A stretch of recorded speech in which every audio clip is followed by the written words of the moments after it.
Alright fellas, we've got a full slate of MLB games today and I'm not gonna lie. This card is loaded with traps, value spots, and a couple of totals that the books flat out missed. You know how it is when we've got wall-to-wall baseball. There's no way you can just blindly pick favorites or chase public money. I'm breaking down every matchup, line by line, pitcher by pitcher, so we know exactly where the sharp side is and which games are best left alone. If you've been burned on these coin flip games before, stick around because I've got angles that the books aren't accounting for, and this slate has a couple of sneaky spots that can make or break your betting night. The Minnesota Twins head to Oakland to take on the Athletics in a matchup that, on the surface, looks like a mismatch. The Twins have been battling for positioning in the AL Central, while the Athletics are continuing to go through a long rebuild that has tested the patience of their fanbase. But if you've been betting baseball long enough, you know that games like this are rarely as simple as just picking the better team. Situational angles, pitching matchups, bullpen usage, and even ballpark factors often play a bigger role than just looking at win-loss records. And tonight, all of those things line up for a game that requires some deeper analysis before locking in a side or total. The Twins come into this game with one of the better lineups in the American League, a group that mixes power with patience. Carlos Correa is finally starting to put together the kind of consistent production the Twins envisioned when they signed him, and Royce Lewis has been an absolute spark when he's healthy. Combine that with Max Kepler's pop from the left side and the steady bat of Edouard Julien, and this team can score in bunches. Their biggest strength is the fact that they can hurt you with the long ball. The Twins are consistently among the league leaders in home runs and slugging percentage, and Oakland's pitcher-friendly ballpark doesn't always suppress power as much as people assume. The marine layer at night helps, sure, but during a summer afternoon or early evening start, fly balls carry more than expected in the Coliseum. That could give Minnesota a couple of extra runs on balls that sneak over the wall or drop in the gaps. The Athletics, on the other hand, are a team in transition. They have some intriguing young bats like Zach Gelof, Tyler Soderstrom, and Lawrence Butler, but the consistency isn't there. Gelof has shown flashes of being a middle-of-the-order type bat, especially against left-handed pitching, but Oakland often struggles to string together quality at-bats. The A's rank near the bottom of the league in batting average, on-base percentage, and runs scored. Their best chance in games like this comes from taking advantage of a vulnerable starter or hoping to catch a bullpen off guard after a heavy workload. But if you look at their splits, especially against right-handed pitching, they're simply not putting up competitive offensive numbers. And that's where this game gets tricky. The Twins are sending one of their most volatile arms to the mound. Bailey Ober is expected to start for Minnesota.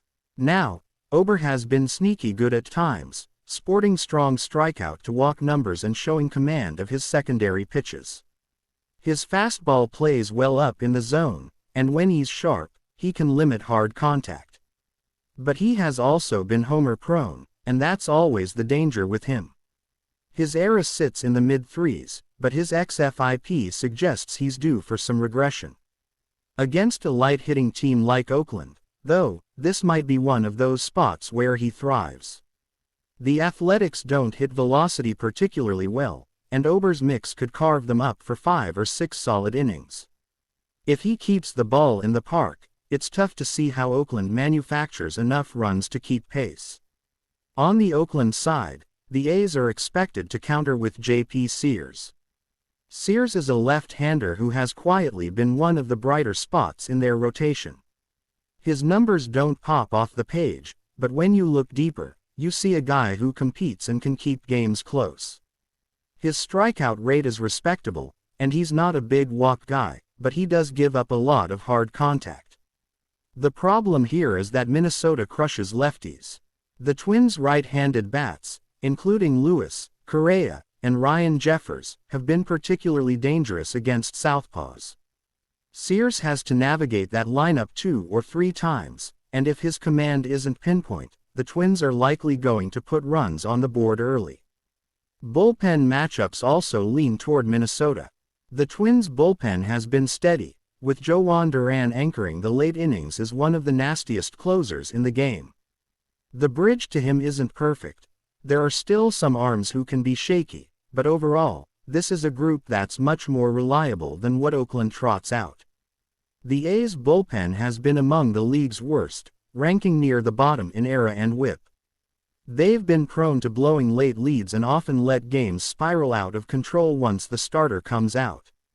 If Sears only gives them 5 innings, and they have to rely on that bullpen against a hot Twins offense, that's a recipe for trouble. From a betting perspective, the line is obviously going to be inflated toward Minnesota. You're paying a premium to back the Twins on the road against one of the league's worst teams, and that's always dangerous. Baseball is a sport where even the worst teams win 60 games, and Oakland has a habit of pulling off random upsets in these spots. But when you look at the matchup top to bottom, it's tough to justify taking the Athletics unless you're strictly playing the numbers for value.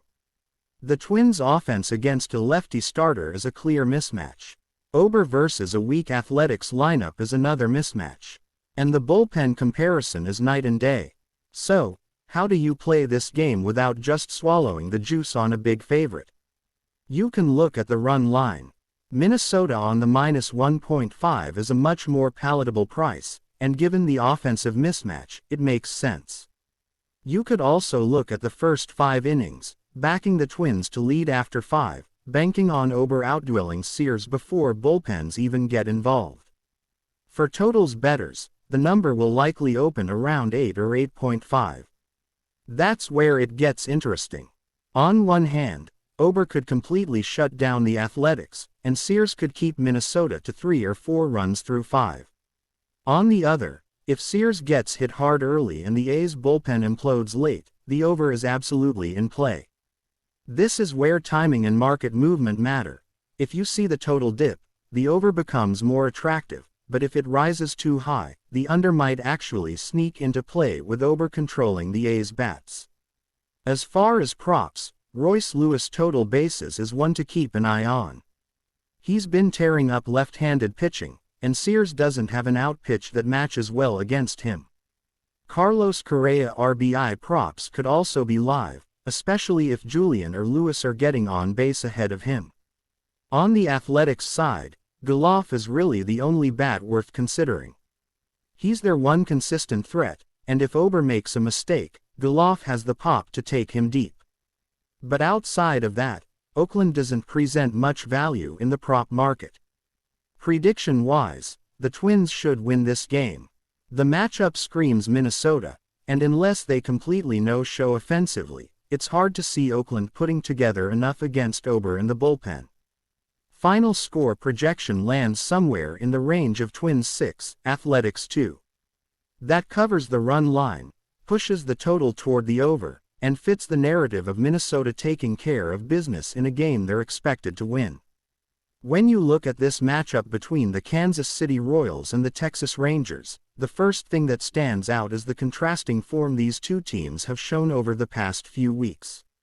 The Royals have been one of the league's most surprising teams this season, playing far above preseason expectations.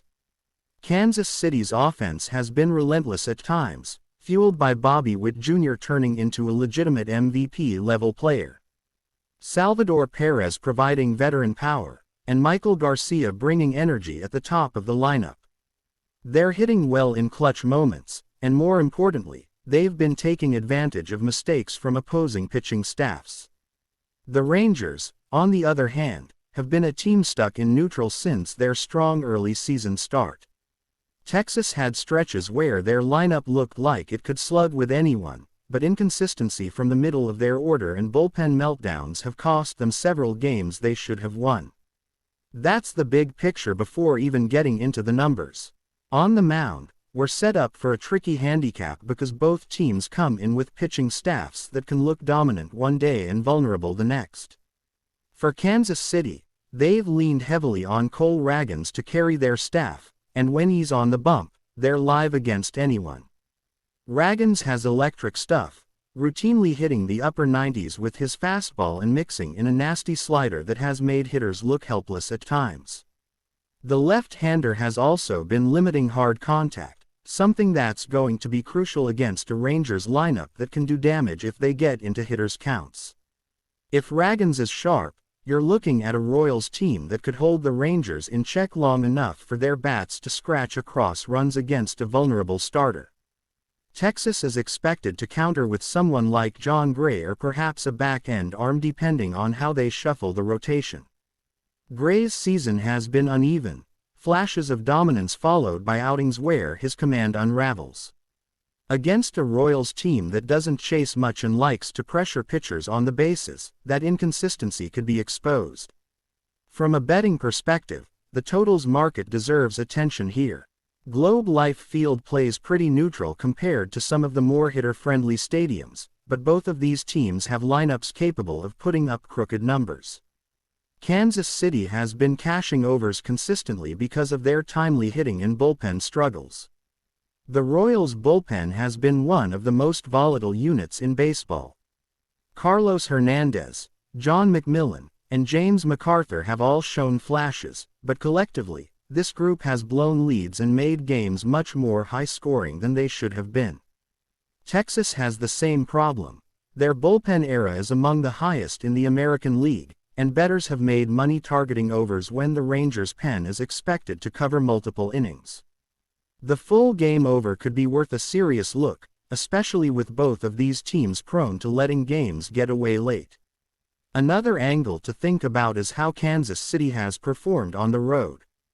They've been a significantly better team at Kauffman Stadium, where their offense seems more comfortable, but they've had stretches of decent road production when the pitching lines up.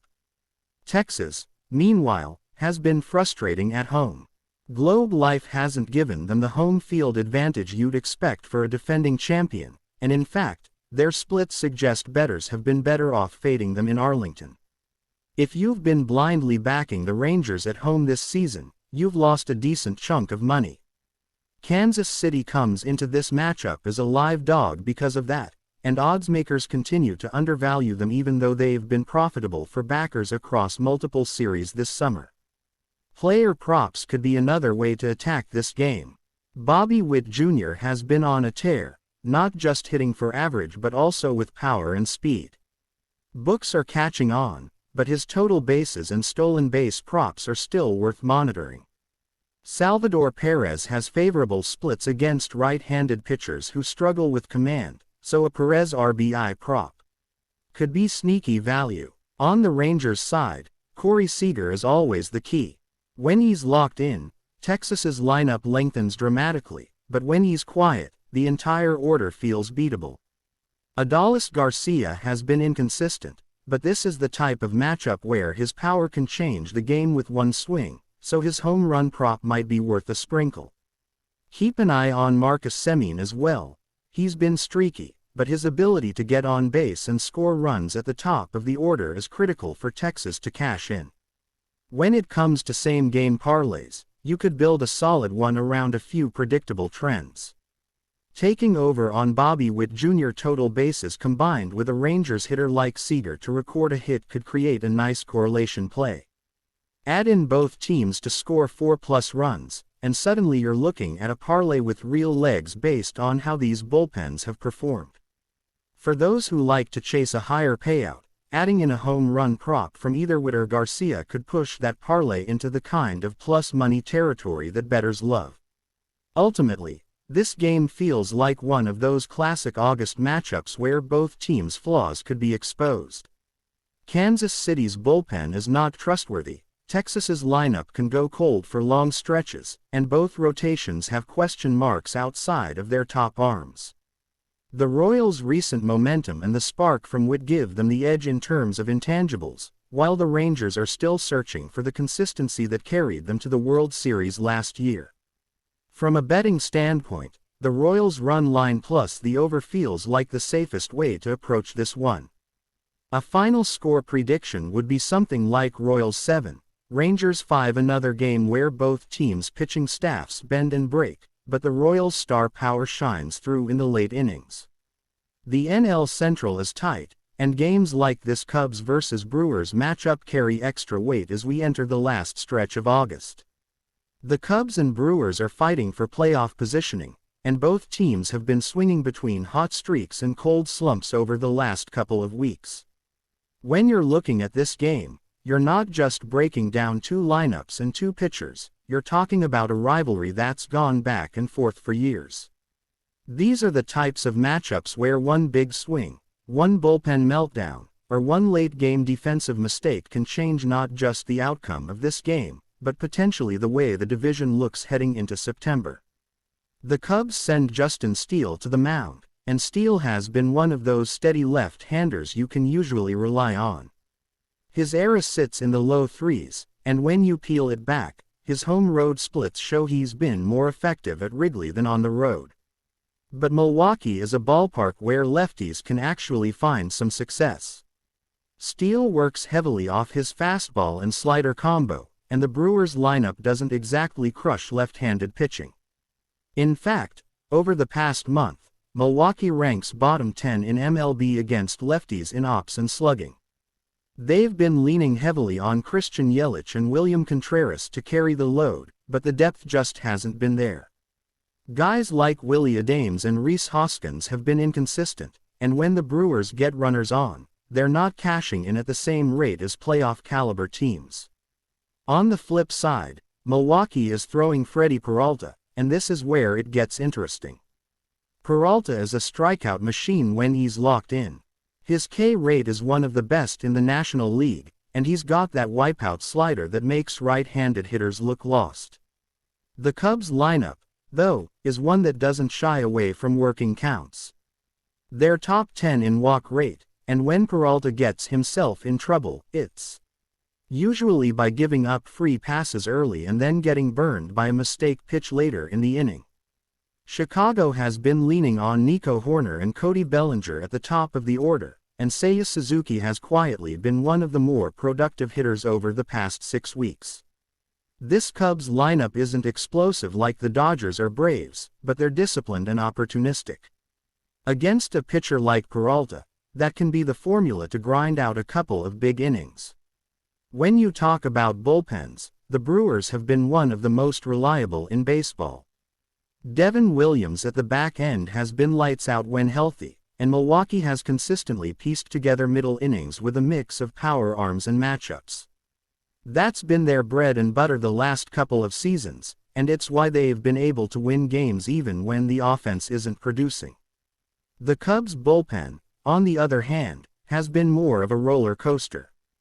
Adbert Alzolay and Hector Neris have shown flashes, but there have also been late-inning collapses. If this game is tight heading into the 7th or 8th, the Brewers definitely have the edge in the relief department. From a betting standpoint, the line is likely to be tight, with Milwaukee probably opening as a slight favorite given Peralta's strikeout upside and their home field advantage. But this is one of those spots where matchups matter more than just names. The Brewers' struggles against left-handed pitching are very real, and Steele has the profile to keep them in check. If he can get through 5 or 6 innings without giving up the long ball, the Cubs have a legitimate chance to take this one outright. The total is another angle to look at. With 2 strong starting pitchers and Milwaukee's bullpen, the under could be live, especially if the Cubs' approach against Peralta leads to long at-bats but not necessarily explosive run scoring. For player props, Peralta's strikeout line will probably be set high, something like 7.5, and while he's always capable of clearing that, the Cubs' patience at the plate makes the under worth a look. On the Cubs' side, Suzuki for total bases is appealing given the way he's been hitting right-handers lately. Bellinger is another guy who matches up well if Peralta makes a mistake, since he thrives on fastballs up in the zone. For the Brewers, Yelich is really the only bat you can trust consistently in this matchup. His total bases over could make sense, but outside of that, this lineup has been too inconsistent to put much faith in. When you boil it down, this game comes down to Steele versus Peralta and whether the Cubs can push across a couple of runs before Milwaukee's bullpen takes over.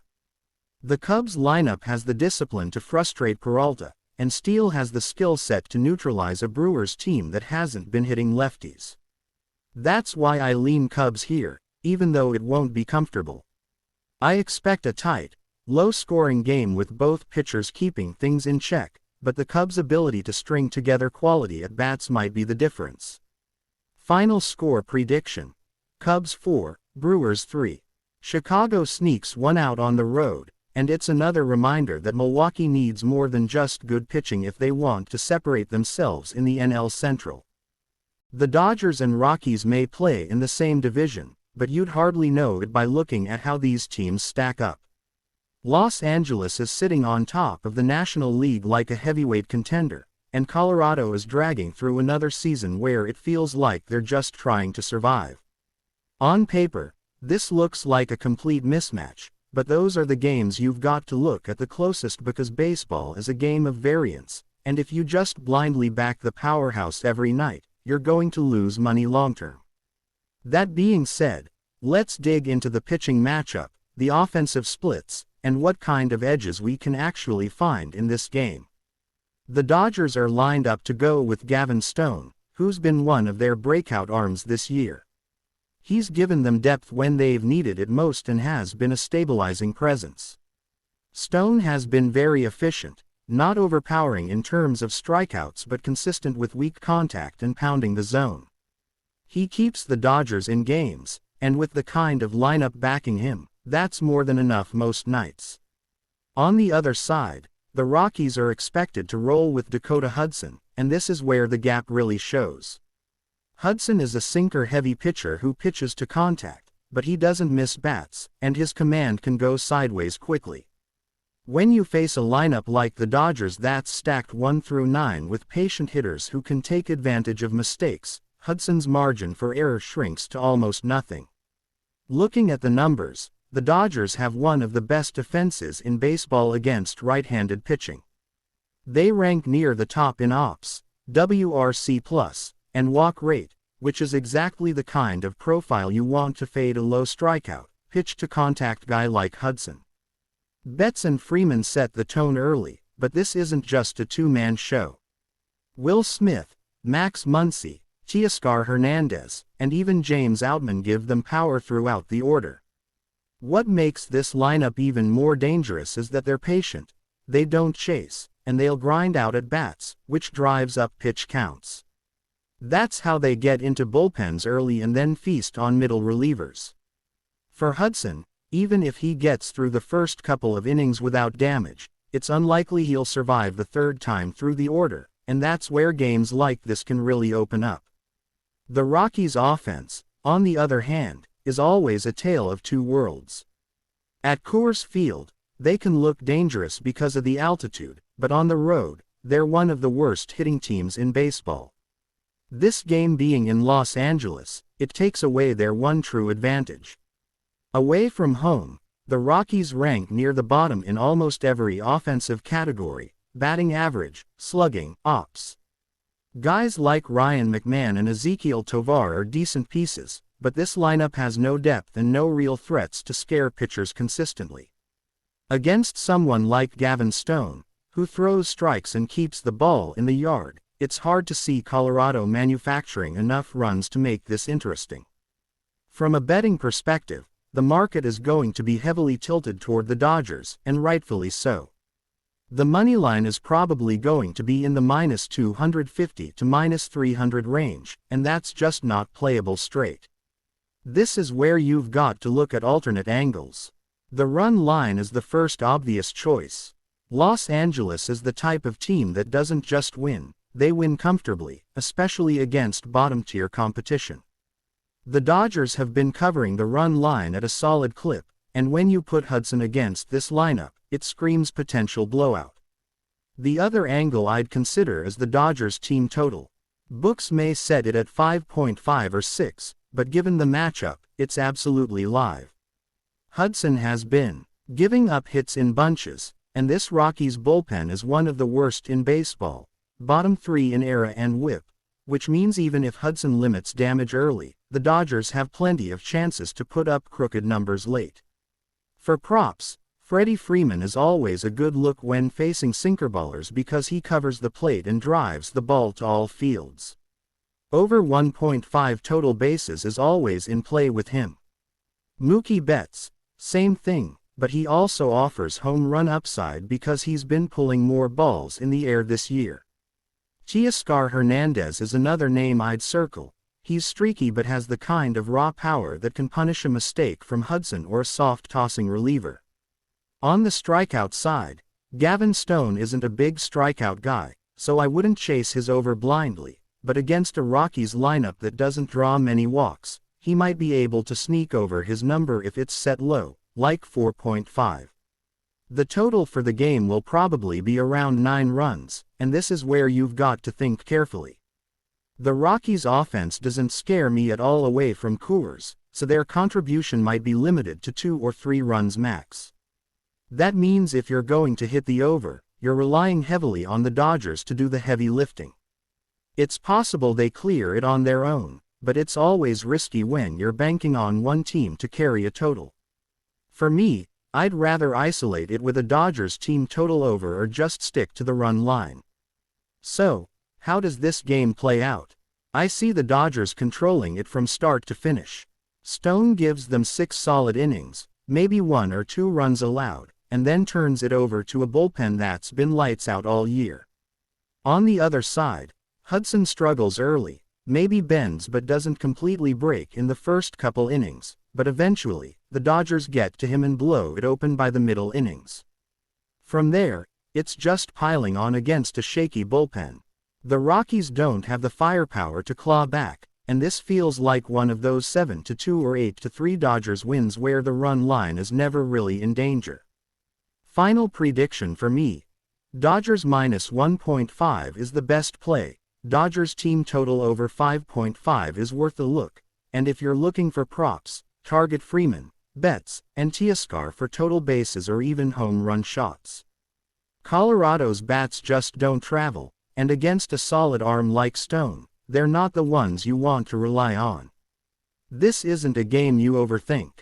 Sometimes the simplest answer is the right one, and this matchup screams Dodgers in a comfortable win.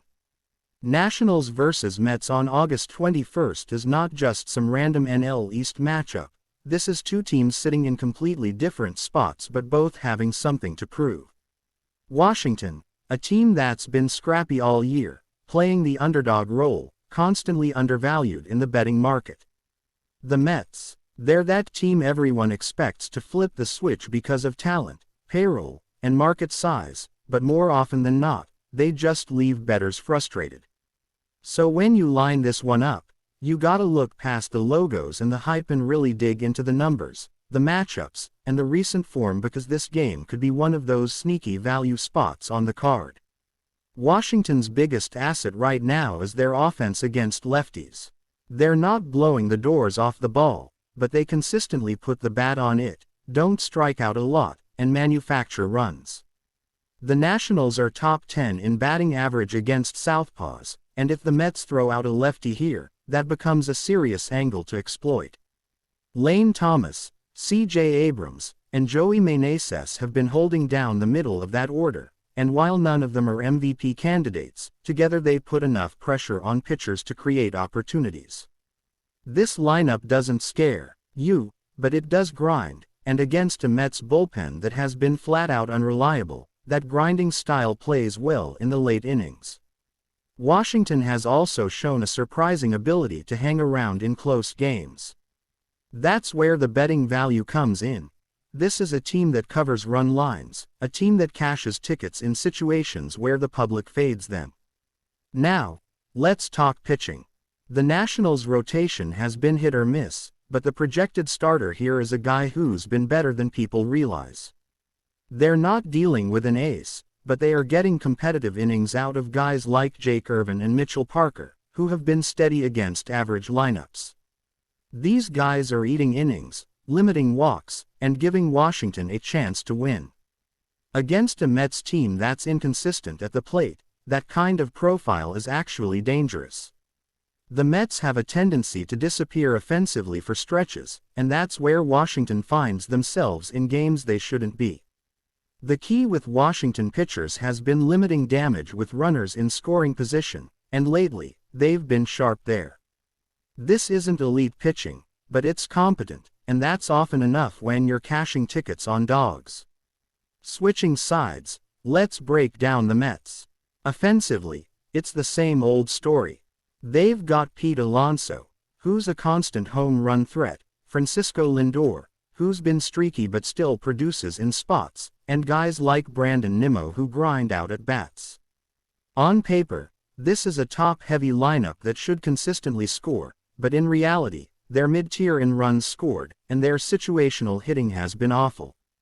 They'll load the bases and then come up empty. They'll get a leadoff double and strand him. That's the Mets in a nutshell.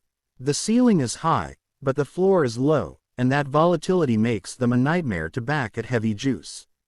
That's why this team burns bettors over and over. You look at the lineup and think they should dominate, but they rarely win the way they're supposed to. The pitching side for the Mets is just as unpredictable. Kodai Senga's injury issues and Justin Verlander's absence have left this rotation in flux. Guys like Jose Quintana and Tyler Megill have been serviceable but not trustworthy. The bullpen has been the real disaster, ranking in the bottom third of the league in ERA and constantly coughing up leads. That makes it tough to lay anything substantial with the Mets because no matter how well their starter pitches, the pen has been a ticking time bomb. In a game against a Nationals lineup that stays competitive late, that bullpen edge, or lack thereof, becomes one of the most important factors on the board. So how do you handicap it? You've got Washington with sneaky offensive numbers against lefties, steady enough starting pitching, and a bullpen that's quietly improved over the last month. On the other side, you've got the Mets, who are overpriced because of market perception, a shaky bullpen, and an offense that just can't be trusted to deliver consistently. In betting terms, you're staring at a live dog. The Mets may be favored, but the Nationals are in that perfect underdog role where you can justify backing them on the money line or, if you want the safer route, the plus 1.5 run line. This is the type of spot where Washington can scratch out a 4-3 or 5-4 kind of win, capitalizing on New York's bullpen collapse late. If you're looking for props, Pete Alonso is always a candidate to go deep, especially if he gets a mistake in the zone, but the Nationals pitchers have been decent at limiting long balls lately. On the flip side, C.J. Abrams is a player I'd look at for total bases.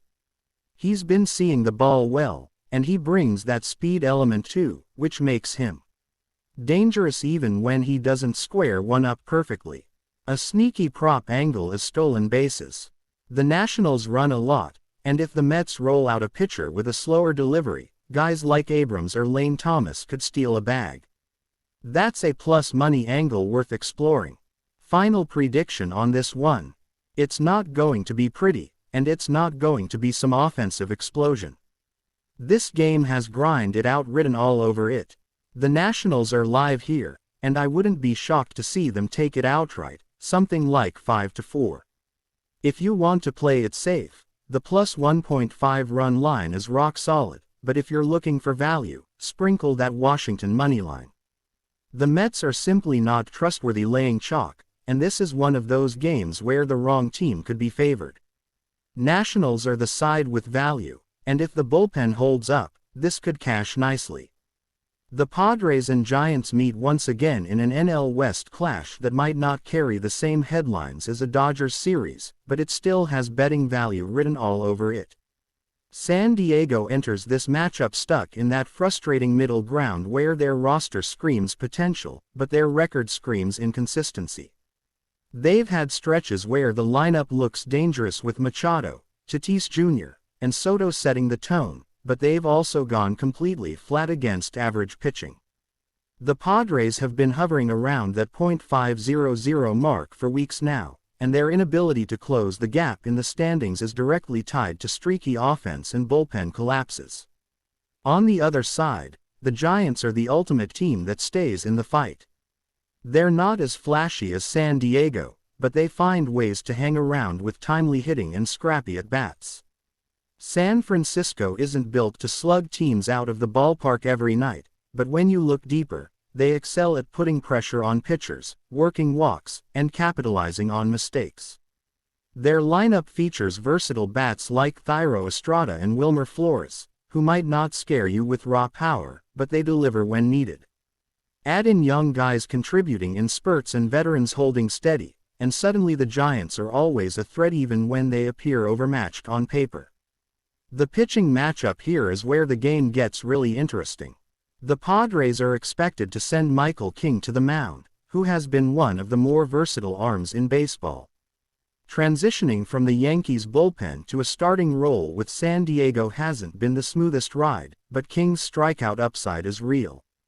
When his command is on, he can neutralize lineups with a strong mix of fastballs and changeups.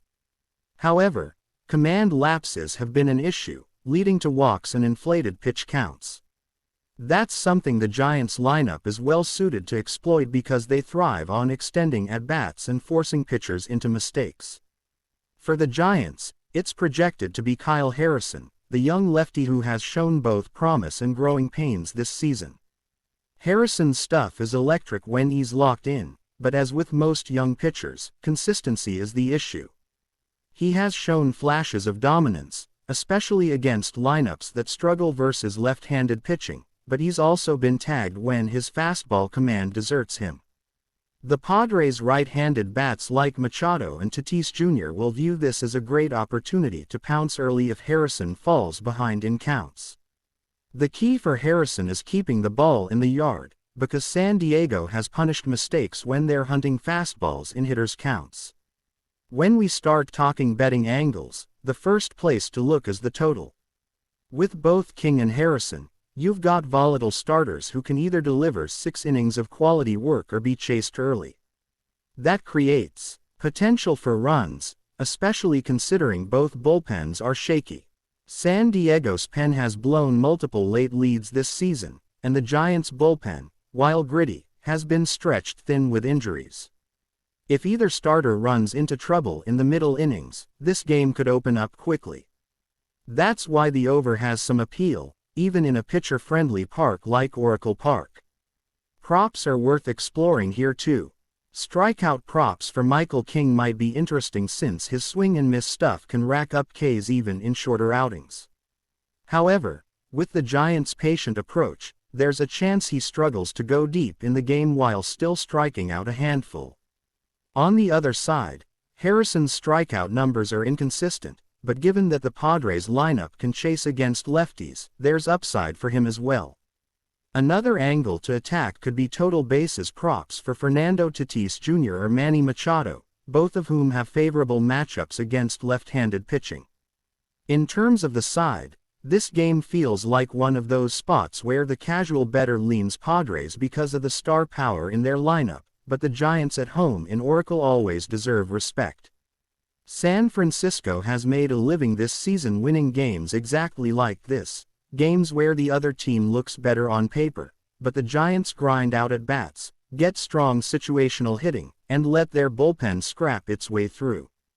San Diego, meanwhile, has been unreliable on the road and has burned backers countless times when they look like the obvious side.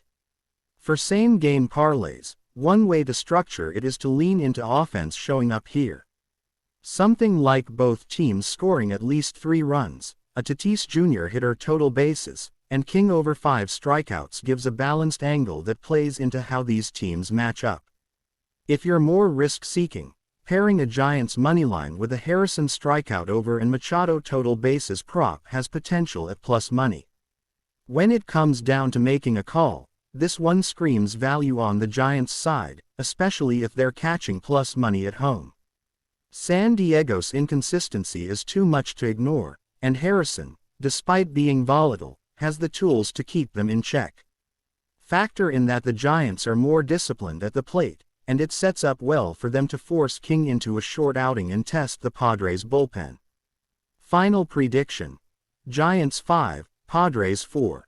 Expect a competitive, back-and-forth game where the bullpens ultimately decide it. For betting purposes, lean Giants on the money line if they're plus odds, look at the over on the total if the line is set too low, and sprinkle props on Tatis Jr. total bases and King strikeouts as complementary plays. The Yankees and Red Sox meeting at Fenway Park is never just another baseball game. This rivalry carries more weight, more history, and more intensity than nearly any other matchup in sports. And when you combine the fact that both of these teams are still fighting for postseason position with the natural drama of Yankees versus Red Sox, you get a game that has the potential to be the most watched and bet on matchup of the day. That means every angle needs to be broken down, from pitching matchups to bullpen usage, offensive trends, and even situational numbers that might decide how bettors should approach this classic rivalry game. On the Yankees' side, their season has been a roller coaster, with stretches of elite play mixed in with frustrating inconsistencies, especially on the offensive end. They have leaned heavily on Aaron Judge, who has not only been their best hitter but arguably the best player in baseball over the past 2 months. Judge's ability to change a game with one swing has carried New York through multiple tight contests, and the Yankees lineup tends to rise and fall depending on how he performs. Behind him, Gleyber Torres has heated up, and Anthony Volpe has brought speed and occasional pop, but the rest of the order remains inconsistent. That's the worry if you're backing the Yankees tonight. They often get too reliant on Judge, and when he doesn't deliver, the offense can stall out completely. Pitching has been a strength for New York, and in this game they're expected to turn to Carlos Rodon. After a shaky start to the season, Rodon has begun to look like the frontline starter the Yankees paid for, with an improved fastball command and more effective use of his slider to lefties. Against Boston, he'll need to locate up in the zone to avoid barrels, because the Red Sox have been one of the league's best lineups against fastballs when they're elevated over the plate. The Yankees' bullpen, though, remains their backbone. Clay Holmes has been strong in the closer role, and arms like Michael King and Tommy Kahnle give Aaron Boone reliable late-inning options. That depth gives New York the edge in games that come down to the final 3 frames. On the other side, the Red Sox entered this game with momentum, showing that their young core can handle the pressure of big matchups. Rafael Devers is still the heart of the lineup, and his power against left-handed pitching makes him a key factor in this matchup with Rodon. Devers' ability to turn around a fastball is one of Boston's biggest weapons, and he's been known to deliver in clutch moments against New York before. Tristan Casas has emerged as a real threat in the middle of the order, bringing patience and power, while Jarren Duran has been a spark plug at the top, using his speed to generate offense in multiple ways.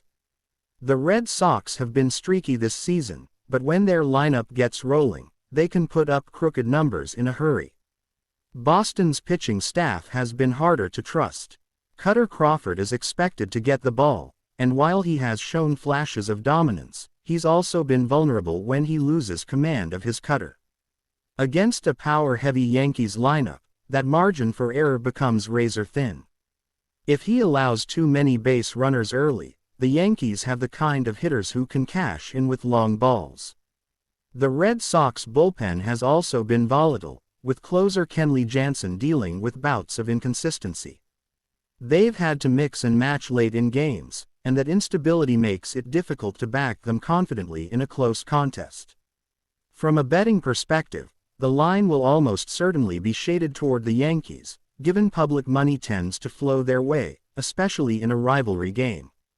But value may lie in totals and props rather than a straight side. With Rodon and Crawford both prone to giving up home runs, the over might come into play, especially if the weather conditions in Boston are favorable for hitting.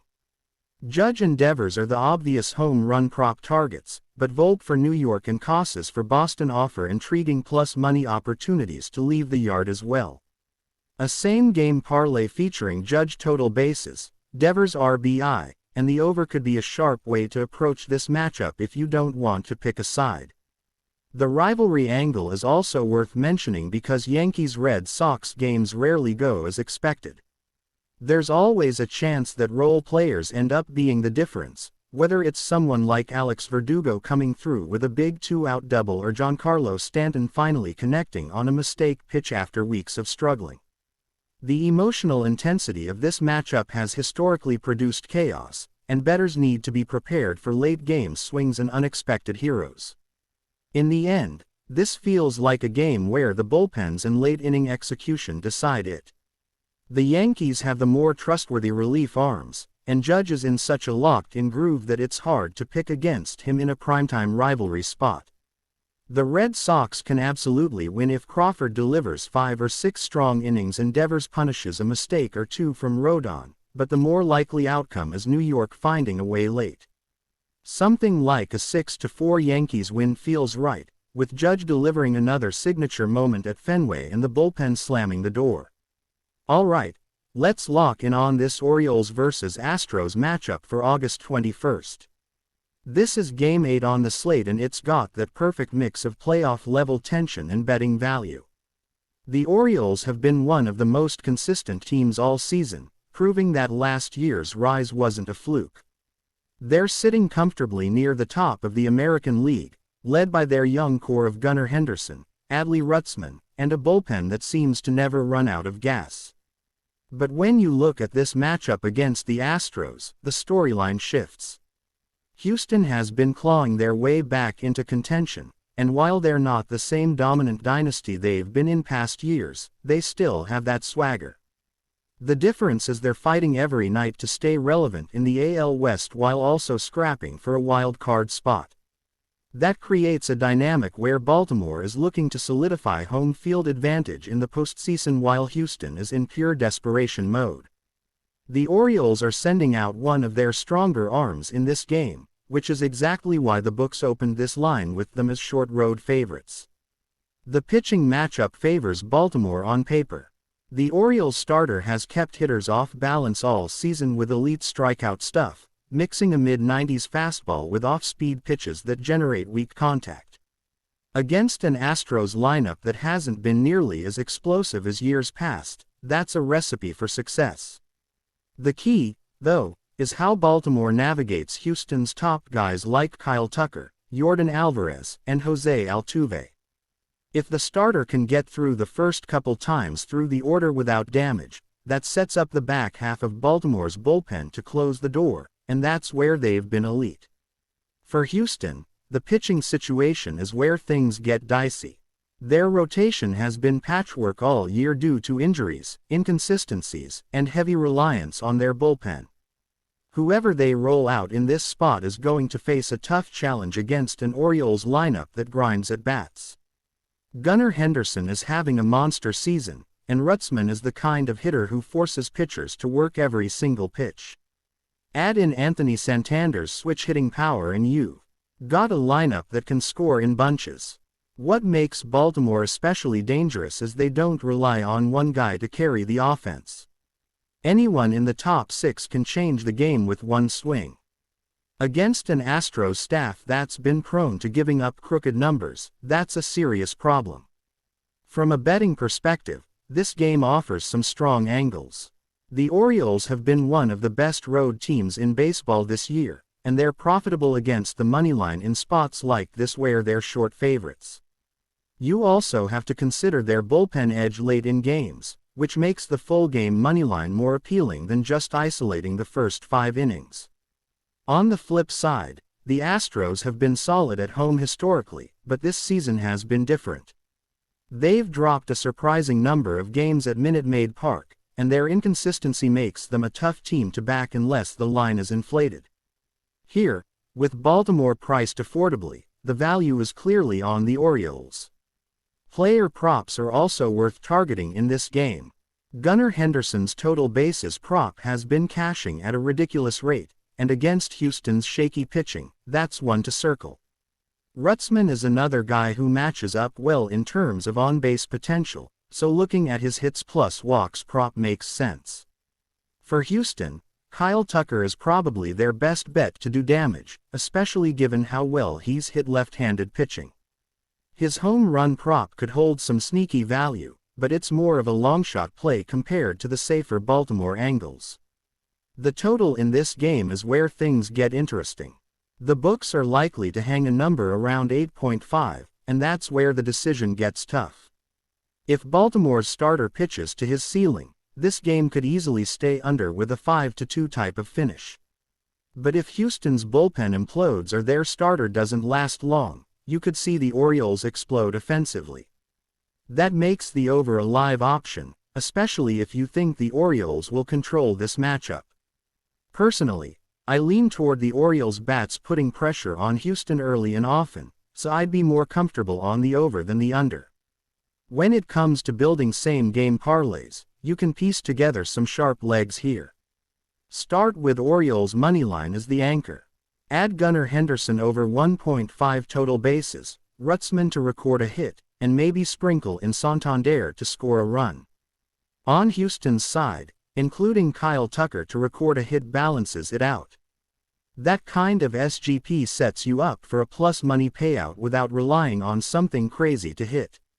If you want a bolder swing, pairing Orioles moneyline with Henderson to hit a home run could really juice the odds. At the end of the day, this matchup comes down to two things: Baltimore's consistency and Houston's volatility. The Orioles are the more reliable team, both offensively and in the bullpen. Houston still has the star power, but they're just not putting it together often enough to justify backing them in this spot. The numbers and the eye test both point to Baltimore taking care of business. My final prediction: Orioles win this one 6-3, covering the moneyline comfortably and pushing the total over in the process. We've got the Tampa Bay Rays squaring off with the St. Louis Cardinals, and this one is a pretty sneaky matchup because it looks like a classic AL East versus NL Central clash where the public perception doesn't exactly line up with the numbers. On paper, most casual bettors are going to say Tampa is the better team. They've been more consistent, they've got the deeper bullpen, and they've played stronger competition. But when you actually dig into it, this matchup sets up way closer than people realize, and there are angles on both sides you need to look at before making a call. Let's start with the Rays. They've been one of the streakier teams in baseball this season, but the one constant has been their pitching depth. They don't have that one ace-level guy with overpowering numbers right now, but what they do have is a rotation that eats innings and a bullpen that ranks top 10 in ERA and WHIP. If we look specifically at their starter in this game, Zach Eflin is getting the nod, and he's been steady if unspectacular.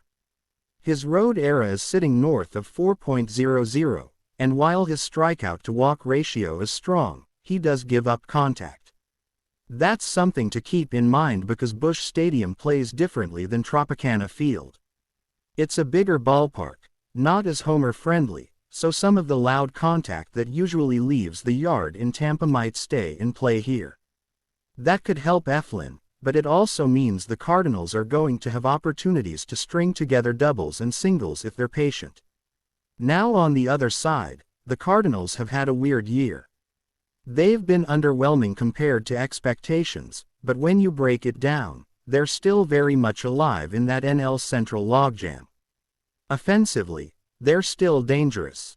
Nolan Arenado and Paul Goldschmidt haven't had MVP-level seasons like we've seen in the past, but they're still elite hitters in clutch situations. Add in Brendan Donovan and Lars Nootbaar providing on-base skills at the top, and this lineup can do damage when they're clicking. The bigger issue for St. Louis has been consistency, especially when it comes to pitching. Their rotation has been all over the place, and their bullpen numbers are shaky. That's where the Rays potentially have the edge.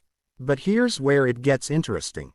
The Cardinals are going with Miles Mikolas here, and he's the definition of a contact pitcher. He doesn't blow anyone away. His strikeout rate is one of the lowest in baseball among starters, but he doesn't walk guys either. He's going to make you earn it with base hits. The Rays, as a team, are not the most disciplined offense in the league, and their lineup tends to be hot and cold depending on whether Randy Arozarena, Isaac Paredes, and Yandy Diaz are hitting. If they chase early in counts, Mikolas could eat innings and keep this game low scoring. But if they work him into hitters' counts, the Rays' power bats could take advantage of a guy who doesn't have wipeout stuff. Now let's talk numbers. The Rays are sitting middle of the pack offensively in terms of runs per game, but they're near the top in stolen bases. They manufacture offense even when the bats aren't hot. Against a pitcher like Mikolas, that speed element could be the difference. If Tampa gets guys on, they're going to run. The Cardinals' catching situation without Yadier Molina is still not elite defensively, and that puts pressure on Michaelis to hold runners, something he's not particularly great at. On the flip side, the Cardinals are a much better offense at home than they are on the road. Busch Stadium plays more favorably to their gap-to-gap style, and against Eflin, who allows a decent amount of hard contact, I wouldn't be surprised if the Cards rack up doubles in this one. When you look at the betting side, the Rays are going to come in as slight road favorites, somewhere around -120, -125, because oddsmakers trust their bullpen and overall consistency more than the Cards. The Cardinals are probably sitting around +110, maybe +115 at home, and that's where the value conversation comes into play. Tampa has been underwhelming as a small favorite on the road this year, while St. Louis has actually cashed as a home dog in spots like this. The total is going to sit around 8.5, and that feels like the trickiest part of the handicap. On one hand, you've got two pitchers who pitch to contact, which could mean base runners and runs. On the other hand, Busch is a pitcher-friendly park, and if both guys eat innings without giving up the long ball, this could sneak under.